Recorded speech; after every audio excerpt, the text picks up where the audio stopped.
All right.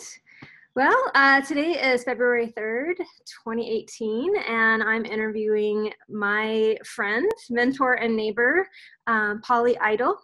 And she's actually a big part of the reason why I got into the program. She is a CU Denver graduate in the instructional design online master's degree program. And she has been gracious enough to help me out with my assignment for research this term, my last term. And one of the options on the inquiry, the career inquiry project, was to interview somebody in the field that is respected. So I've chosen Polly. I've come up with a series of 6 questions to ask her, and here we go. Ready, Polly? Yes, I'm ready. Do you want to talk a little bit about your background first, or introduce yourself? Or Sure. Well, I've been an educator for 45 years. So, and before I did my graduate work at CU Denver, I was already an instructional designer. We just didn't have that term. I think I was called a learning developer or something, but I was involved in some major software implementations for TIC, the industrial company, and for Kiewit Engineering. And before that, I worked for American Fundware, which is an accounting company, and Colorado Mountain College. But I was always in the role of trainer or educator. And before that, I was a dance teacher and a computer teacher. So I come from a long line of teachers, and I was so excited when I got involved in this field because of the technical. To me, it was a blend of the technology that I was so attracted to, and the fact that you had a way to reach people more practically, and that many people learn. Well, I think it's something I learned on my graduate work too, but that people, in many cases, learn well in an online learning environment because they can control the speed and they can go back and look things up and all of that. So I feel so fortunate to have had these wonderful opportunities in my career, because my career ended by being an instructional designer for CU Denver. So I was the project manager on a $2.5 million education grant for CU Denver in my last part of my career, and an instructional designer. And so what a lovely way, what a lovely, lovely way to, in my full-time working career. I still am an instructional designer, but I work part-time and contract on my schedule, which is wonderful. Right. That's wonderful. Thank you. Yeah, it is. It's a nice combination of a lot of learning. Yeah. All right. Well, the first question I have for you is, being a CU Denver graduate student alumni, what was the most important skill you learned in the program, in the master's program? Probably not what you would think. So I learned so much about the technology and the design aspects of it, but really what I learned was, once again and more fully, how challenging and how important it is to be able to work with people. So whether that's working with the faculty or it's working with a group of people that you're assigned to do a project with, and they might not have been your first choice for teammates. I think that was the most, when I was in the corporate world, and I was in charge, I was the project manager, if someone wasn't really pulling their weight, I could repercussions. repurpose them into some other task or ask someone else to repurpose them. But when you're working in this environment as a student and also as an employee, you have to learn to figure out how to work with people, even if they're not your first choice. Working So within, that was probably my biggest learning. Yeah, being a part of a group is a crucial skill. It is, especially in this world of instructional design, where you're dealing with all kinds of people who want you to create their instructional materials, their e-learning. Mm-hmm. Okay, number 2, what personal trait did you already have that has served you well in your career before you started the program? Well, My nickname when I was on the TIC software implementation, TIC is an industrial construction company, and we trained 2,300 people. Uh-huh. It's a 6-week period, and I was the lead on that whole training implementation, and they called me the Bulldog. Oh, you persevere, huh? I do. The tenacity, I think, more than anything else, just believing that you're going to get through it somehow, and getting through it, and not in a way like you're just going to charge through it like a bulldog does, but that you're going to somehow figure it out and make it happen. And that was only reinforced once again when I was in the program, in the CU Denver program. So you would feel like you're sort of a natural leader and also patient? Not always patient. Not always patient. One of the things that you learn in personality, when you look at the personality trait things, is that a lot of people who end up being project managers are pretty directed, and they're not always patient. And I think one of the best things that's happened for me later in life is developing patience I didn't used to have, more empathy and understanding for where other people are coming from. We had a huge change management process as part of the Keywood engineering implementation, and I think that taught me a lot more patience than I'd had up to that point about understanding where people are coming from. So tenacity, patience, yeah, okay. Both. Great. Looking back as a successful and knowledgeable instructional designer, what advice can you give us, the career? Well, I think go easy. And I know that's just the opposite of what you might think. You get these deadlines and it's got to get created in 6 weeks. But when you come in as a newbie in the field or in anything, you're bristling, you're just full of ideas and energy and what you want to see accomplished. It's probably partially what got you hired was how you conveyed that during the job interview. But when you actually show up, go easy. Just take some time to hear what your coworkers are saying. I always liken it to what children do on a playground. Okay, so when they arrive, new kid in a school, they kind of stand back on the playground and they watch the other children and they watch what they're doing and how they're getting up in that jungle gym and how they're hanging upside down, and then they ease their way in, or the ones that survive the playground analogy in the corporate world or in any world. The only place I've ever been that's more intense about that than the corporate world is the academic world. And I came into my position at CU Denver as the project manager on this grant with a lot of that energy. And my grant lead was excellent. Dr. Kara Fiesco was an excellent mentor to me. And then she said, well, Polly, just, they're still adjusting to the idea that they're going to give you their precious academic content, and you're going to take that and turn that into an online course. They're nervous underneath all of that, all of those degrees and all of that incredible academic background that they have. Technology makes them nervous. Mm-hmm. So, just go easy with them and be kind. And I really found that to be so true in everything I do as an instructional designer. I just built a website for a small business person who people usually hire someone like me to build a website for them because they're not comfortable with technology. And she was so nervous initially.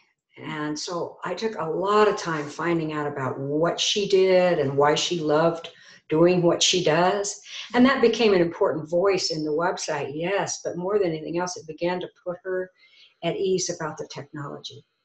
And so that's why I'm saying go easy. You'll have time. They hired you to accomplish something. You'll have time to really get in there and drive. But the first weeks that you are encountering people, unless somebody's telling you to take charge and just go gangbuster right out the chute, I think you need to just kind of stand at the edge of the playground, understand what you're looking at first.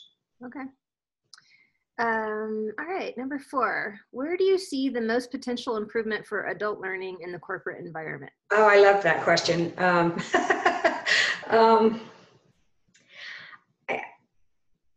think one of the biggest mistakes we make is to not find out some critical things about the people who are going to participate in this learning.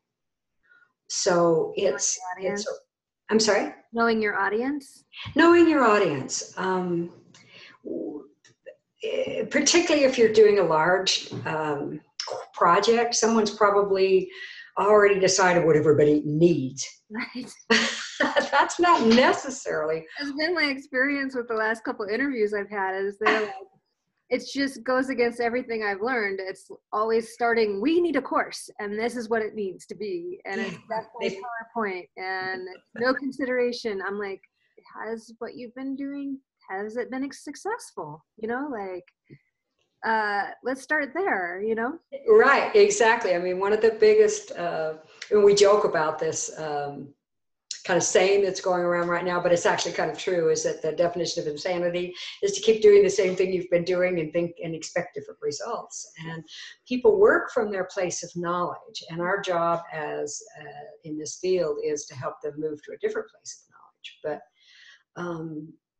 I just feel like find out what your audience is. Find out not just, okay, if you start a major construction project, and I'll use those analogies a lot because I worked in residential and then commercial construction for so long as a trainer,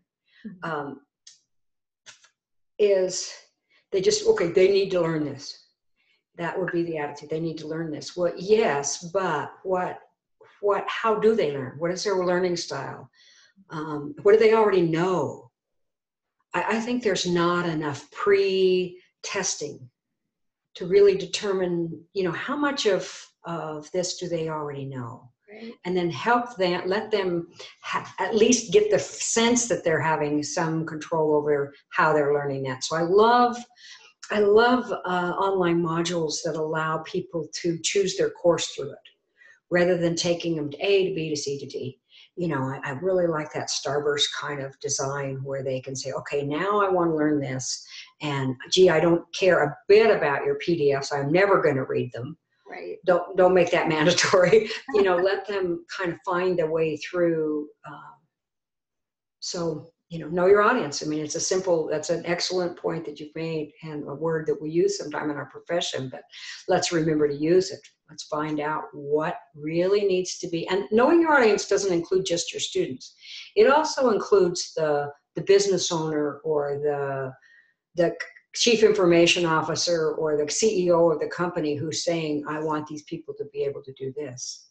I think one of the biggest challenges in my industry around software implementations has been that the specialists in that software roll in like they're the army from, Crete, and they're just telling everybody what needs to happen. And, I just think there needs to be more look at what at the audience first before you start designing the training materials. Right.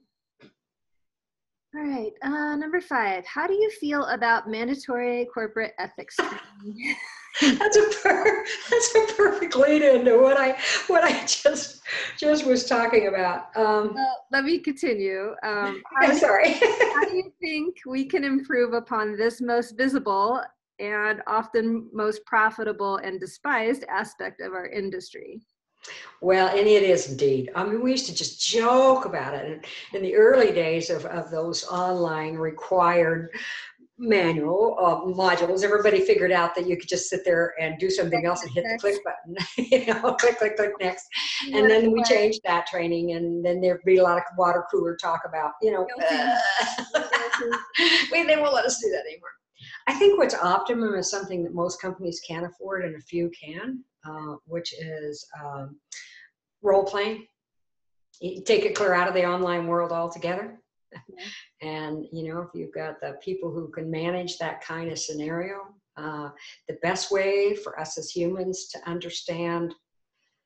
really understand what it's like to walk in somebody else's moccasins is to role play, to be that person, to be that whatever it is, you know, fill in the blank around all the things that we have around ethics and corporate training.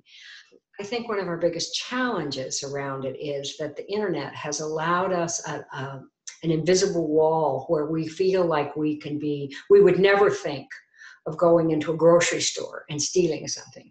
And yet we have no compunction whatsoever about clicking on something and saving it down to our computer because we want it, whether we have the permission to have it or not. So we have a huge challenge around it. But I think one of the ways that we could personalize the corporate training is I love the Bitmoji and the emojis and all the things that allow you to create your own avatar. Mm-hmm. And if I were creating a training now, the first thing I would do is have people take a selfie, and especially if it's the millennial group they're dealing with here, and then let them create an avatar of themselves. Mm-hmm. And then create the training where the avatar's walking through the scenarios. Oh, cool. So that they have some sense of that role-playing idea, you know, and maybe sometimes their avatar suddenly changes color or gender or role within the company. Maybe they were the CEO and now, boy, you know, they're the guy in the mail room. To give us more empathy for what it feels like to be the people who are marginalized in the workplace. And what it would feel like. One time I had it's actually, I've used this line more than once, but I'll use one story. I had a young man who really was cheating in my class, and he forgot that I had some tech background. It was a computer class. I don't know how I could forget that, and it wasn't very difficult for me to realize he was cheating. And I sat down with him and I said, okay, so just for a moment, take away me sitting here, and it's your peer group sitting here. It's your buds, and your dudes, what would they say about what you just did? And, you know, would they be giving you thumbs up, thumbs down? In other words, who are you hanging out with? Mm-hmm. And then I asked him what he would do if it was his parents sitting there, and who was the person he most admired in the world. And how would he feel about it if that was the person he was having to talk to about this decision to use someone else's work? And I bring that story forward into the business world because a lot of people take credit for other people's work, and it's very unethical. But how do you help someone get in touch with that? And I think if you can create the training in some way around them personalizing it and getting it inside of their own heart, and what it would feel like if that happened to them, and what they would feel like if they had to explain that to someone that they admired, their behavior. I think it would be so much more effective than this way we currently do HR training. Yeah. So that's my thoughts on it. I think that we could benefit from actual real stories too, instead of scenarios of, you know, that you've never seen in real life, you know, to bring home the lesson. I think that would be awesome to have something a little more detailed and realistic instead of this sugar-coated, you know, whatever fits with the characters theme of the online development software.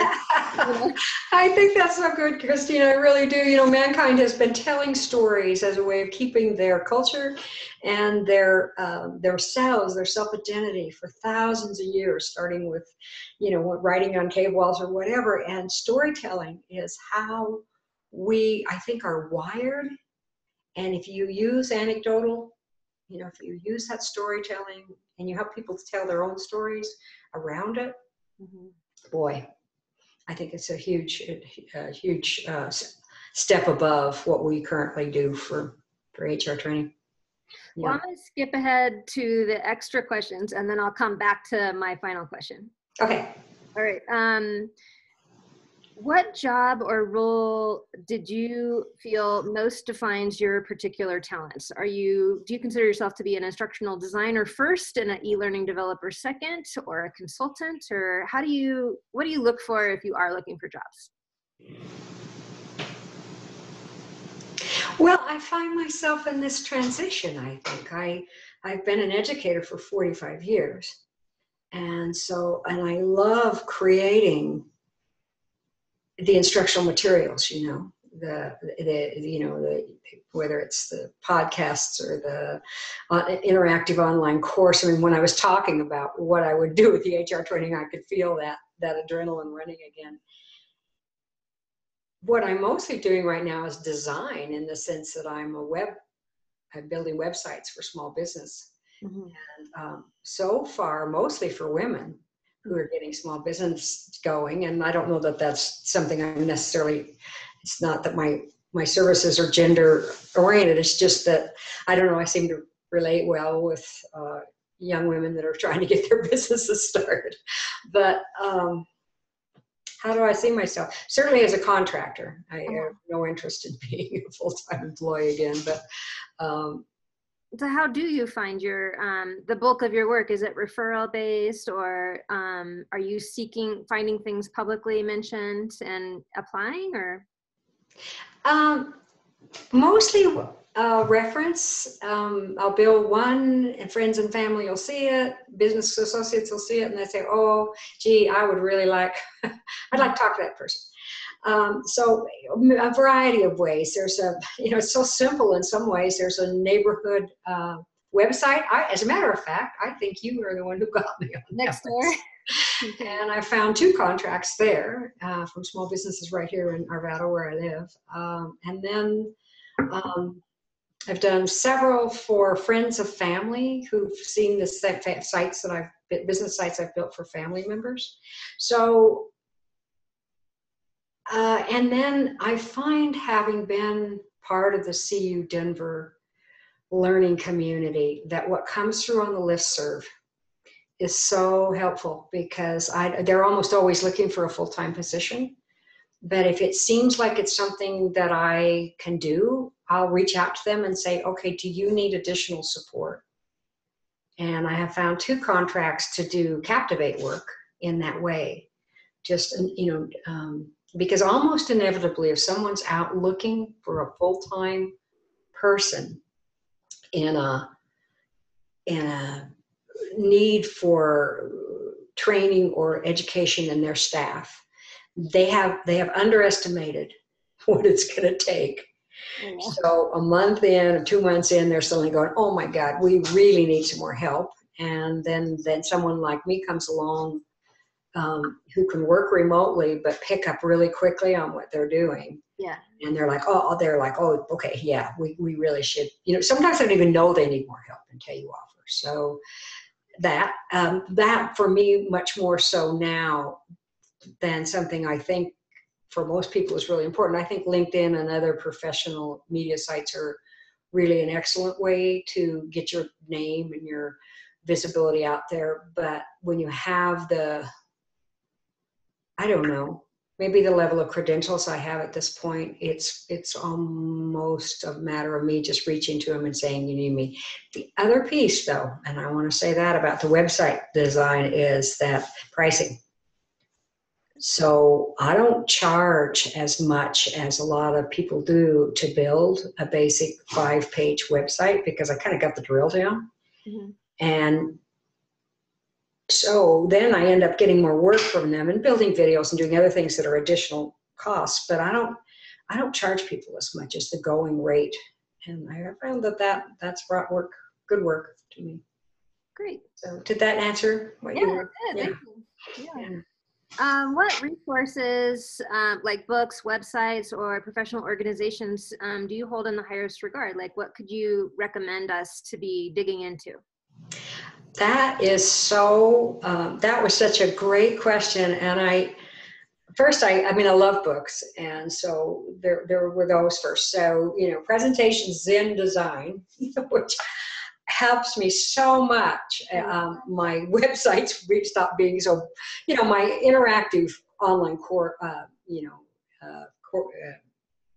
design, e-learning design was really improved by this. But now, as I'm building websites, I find this so helpful to just a quick refresher on color palettes and what sticks, what doesn't.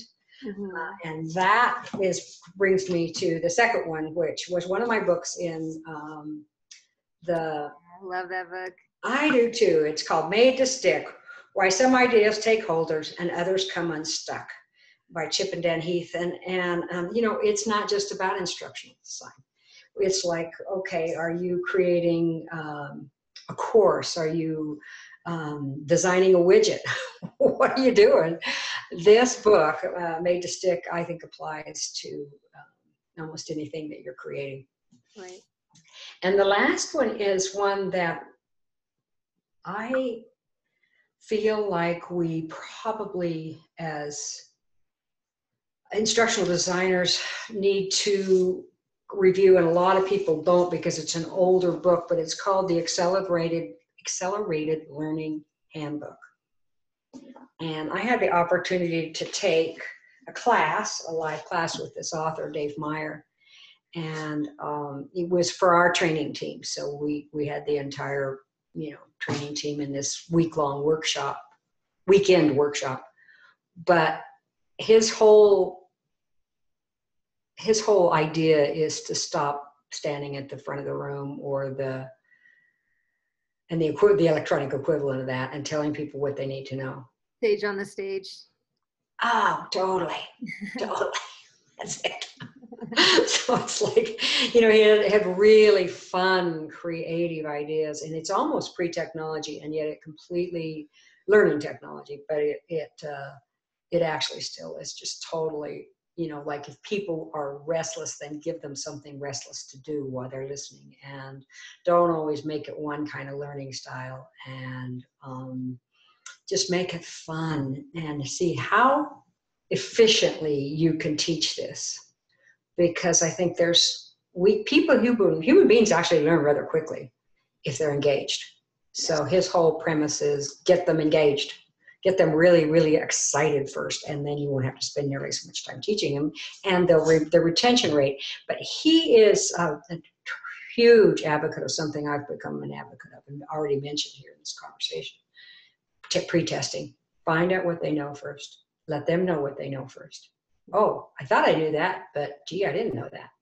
And then a post-test that's exactly the same test, so that they can see how they did, what they learned. Mm-hmm.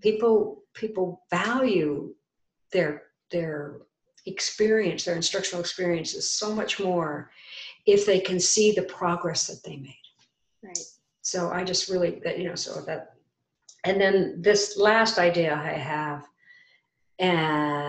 is really not about education or technology at all. It's about who you are as a human being. Mm-hmm. So the Book of Joy, Dalai Lama, Desmond Tutu. Because if you come into anything you're going to do professionally in your life with all of the skills and none of the heart, you won't enjoy your career as much, and people won't enjoy working with you as much, and you won't be as effective. Right. And the Book of Joy isn't just about your internal joy. I mean, the two men are really talking about how we find joy in some ways we don't expect, and it's in being kind, and it's in helping other people. Mm-hmm. And I think sometimes in both academia and in the corporate world, and even in small business, sometimes people are so intensely competitive. And yet that's not how this species got to this place. Right. We got there collaboratively. We got there working, together. And if it's not that book, then another one that reaches your heart or experience or website or whatever it is that you recognize almost instantly that when you complete it, you're going to be more human. You're going to be less separated from your fellow humans, and you're going to be more of a how you're being as a human. That's what the word human being means. And yeah, so I think the Book of Joy or something like that that opens your heart. When you're in school, you get pretty tough. And yeah, all that criticism and all that criticism. And in the world of academia, I'm very proud of my time in academia. But on the other hand, there's a certain amount of really strident interaction with each other. And that's true in the corporate workplace as well. You know, you sit in meetings where everybody's just looking around at each other, you know.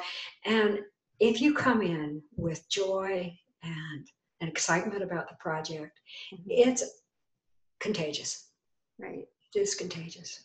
I would sit with these big teams and I would say, you know, guys, we're going to get this done. I know it seems impossible right at the moment, but really, we're going to make this. You know, payroll is going to get run the first day and of the new implementation, and we're not going to tick off every fellow employee we have by having taken them through training. It will work out. We will make this good. Right. And I try not to be too Pollyanna cheerleader, because I can be that way, but just come from a place of kindness and joy inside of ourselves. Because if we don't have the joy inside of ourselves, boy, we sure affected our pool that we're swimming in. I think that's an often overlooked thing. I'm big in mindfulness. Like, that's a really important part of my life. And so, but you go to these interviews and their number one question they want to know is, how do you handle criticism? And how do you take feedback? And they're like beating you down before you even started. It's so frustrating because it's such an exciting time, and you're there to show your work and embrace like the newness of things and show them how like you can make things better and be a part of something bigger, human development, you know, like helping people become more educated on whatever, like a huge variety of skills. And yeah, I love having the heart. That's important. Yeah, and you know, change, one of the things that I notice, and this may be leading into your last question, but one of the things that I notice is that people who are in creative work, instructional designers, e-learning designers, web developers, and educators, we embrace change. We not only embrace it, we love it. But that is only part of the percentage of people and how they are about change. So even though they've hired you to bring some change, they are still, many of them may be resistant to it. I think one of the things I've learned that I certainly didn't know when I was 25 is to find out where they're coming from, why, you know, if their question is about how do you handle criticism, that's probably, I hear in that a story around a previous employee who couldn't take correction, or a reaction that they get when they're criticized, or something. There's something in there. And so then, you know, just trying to find out what that is. And you can't do that in a job interview, obviously, but. Well, it almost makes me laugh because I'm so used to peer review and feedback and criticism that it brushes right off of me. And I think it was even asked by somebody that was currently pursuing their master's online. And I was like, well, I'm sure, as you are well aware, when you are a master's level student at graduate level, you're barraged with criticism, and you have to learn pretty quick how to not take it personally and to learn from it. And you don't have to take it. Like, not everything you hear is going to be of value, but you have to consider it, and you need to be able to address why you didn't apply it, you know? Yeah. Well, that's true. It's a combination, isn't it, of trying to recognizing for yourself, your own self-confidence and joy in who you are needs to be and then, yes, you get a lot of criticism. And I will just say this, I feel like, and it's changing slowly, but that women find themselves often in the workplace more under a different standard of criticism. The corporation, when I worked for Keywood, it was 82% men. Yeah. And it wasn't that they weren't open to the women in their company, but they just had been in a model for so long that it was really challenging for them to sit down and have to, accept that somebody else was going to be in charge that maybe didn't fit their image of what that person should look like or speak like. And so, yeah, I think it's a combination of self-confidence and kind of a tough skin around the criticism that you experience. But what an opportunity. If the paradigm you're hearing from the interviewer is, how do you handle criticism? It's going to be tough here. Do you have the skin to ride through it? It is a fabulous opportunity for you to figure out what the backstory behind that is, and whether that's a company you want to work for, if that's the only thing that they can talk about. Yeah, well, I ended up turning down that opportunity because of that culture. It just wasn't the right fit for me. But right. But as you get more confident in your abilities, you're more clear about who you are and what is a good fit for you. And that I must say that graduate degree or that doctoral degree, doctorate allows you, or the longer you have experience, the more you get some choices. Yeah. When you first start out, you don't have very many choices. You just have to kind of. Yeah, I am so far past the days of having to choose whatever's offered that I mean, this has been probably a 6-month process of finding the right place. So. Yes, good. Well said. Well said. Yeah. All right. So final question. What are the top 3 pieces of advice you can give me as an educational professional? Okay, you're there. Ask. Always seek knowledge. So I did a course on that, actually, a leadership course on that. And I used to, and I'm not saying this like I'm just kind of, I guess, adding some credibility to the statement, but for several years, I traveled to all of TIC Industrial Company's job sites. And my job site was to improve the leadership skill of their mid-level site managers and superintendents. And, these are big, burly guys that are in charge of putting in power plants and building bridges and roads. And here's this little thing that comes in and they're like, okay, this is a girl. And what does she really have to know about leadership? And we would do so much around asking, instead of, Joe, why the heck did you, and they don't, of course, use stronger language than that, but why the heck did you do that? Even that is a better sentence than just wailing into somebody and criticizing them and punishing them for doing something wrong in the workplace without really understanding. Well, put that into the education world, find out, it's that same thing I was talking about earlier about not just know your audience, but really ask a lot of questions. Understand where is it going wrong and what's their pain point? Exactly. What is the pain point? But, if you use that kind of terminology, if we use our educational terminology sometimes in the people who are trying to help, we can really turn them off. Yeah. So you have to kind of listen to how they speak, and if you use, and I'm just going to use that as an example, pain point. Well, that's perfect in our field. Where is, and you talking at corporate level, somebody, they're immediately right on that word.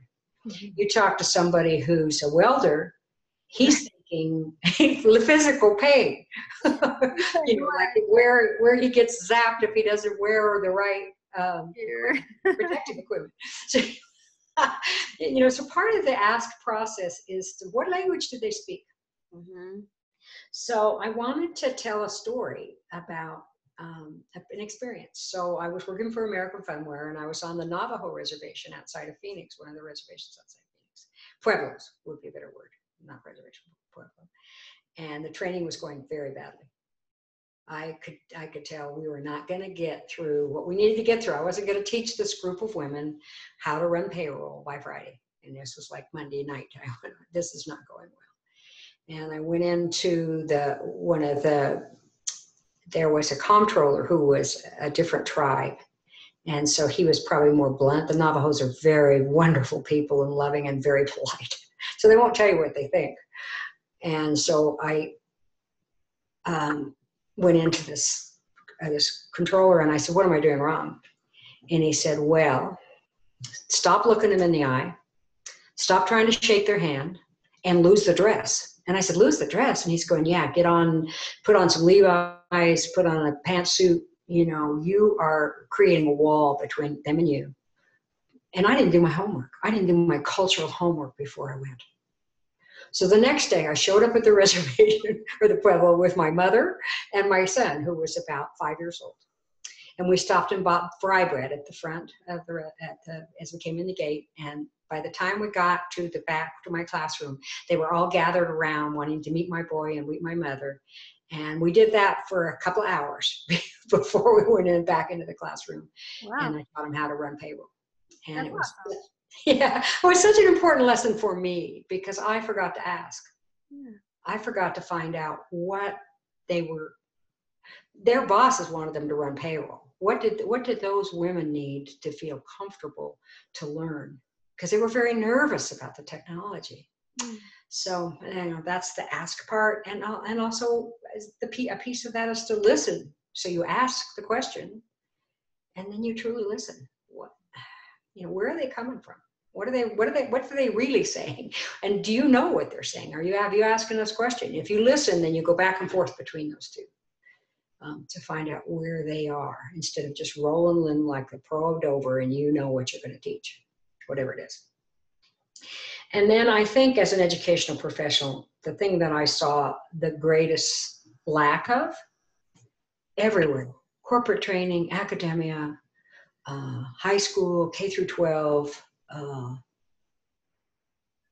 working with your own children, backward design. What is the desired outcome? And hang on to that. Because it is so natural to start in developing your course, your module, your podcast, whatever it is, from the beginning to the end. But that is absolutely the wrong direction. So, start with the intended solution or intended solution. What are these people going to be able to do when they're through with this? And what do you want them to be able to do? And how are they going to feel about it? Are they going to feel confident or are they going to be going, oh my gosh, I'm totally overwhelmed? One of the most fearful statements I hear is, and I also want to mention this. It's not in your syllabus. It's not in the course, but here's this little thing I thought, that should never happen. That should never happen. You need to be really clear about where you're going and how you're going to get there. And you're not going to do that by designing the very first introduction to the course. I think the introduction to the course should be probably the last thing you write. So, and how does that resonate or not resonate with you based upon what you've been learning so far in the program? That's definitely great advice. I don't think there's enough emphasis put on backwards design, and it's almost seen as a new concept kind of when it gets brought up in discussion. But ultimately everything I've read is if you try to figure out like their pain point, okay, so what's going wrong? What behavior did you need to change? And then working back, how do we make that happen? Not making assumptions, but right, and I think that a piece of that is a piece that we sometimes don't consider, and that is almost the human psychology piece of it, which is not only can they perform the thing that you want them to be able to do, but how do they feel about it? Do they feel comfortable, confident, ready to energize, ready to move forward, or are they walking out of whatever kind of training you've created going, oh, boring?